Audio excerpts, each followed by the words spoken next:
অধিকার কেউ গড়ে এনে দিবে না, লড়াই করে আদায় করতে হবে। এবং আমরা চাই প্রত্যেকটি নাগরিক তার ন্যায্য অধিকার পায়।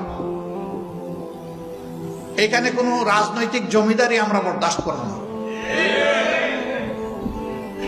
রাজনীতিবিদরা হবেন জাতির স্রেফ সেবক, এর বাইরে তাদের কোনো পরিচয় নেই। রাজনীতিবিদরা কখনো দেশের মালিকানা দাবি করতে পারবেন না। যারা এই মালিকানা দাবি করেছেন, যুগে যুগে তারা চরমভাবে অপদস্থ হয়েছেন। যারা এই দেশের মানুষকে নিজেদের প্রজা মনে করেছেন, আল্লাহ তাদের সম্মান উঠিয়ে নিয়েছেন।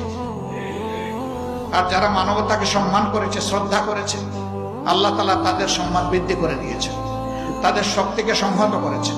আল্লাহর সাহায্য তাদের পিছনে এসেছে। আমরা আল্লাহর সেই সাহায্যের প্রত্যাশী। এমন একটা জাতি আল্লাহ তাআলা আগামী দিনে আমাদেরকে গড়ার তৌফিক দিন, যেখানে মানুষে মানুষে কোনো ভেদাভেদ থাকবে না। প্রত্যেকটি মানুষ তার দেশের পরিচয় দিয়ে দেশে এবং প্রবাসে, বিশ্বে সকল জায়গায় গর্ববোধ করবে। এমন একটি জাতি গড়ার জন্য, এই জাতি গড়ার যারা কারিগর, আল্লাহ তাআলা তাদেরকে হুঁশ জ্ঞান দিন, দায়িত্ববোধ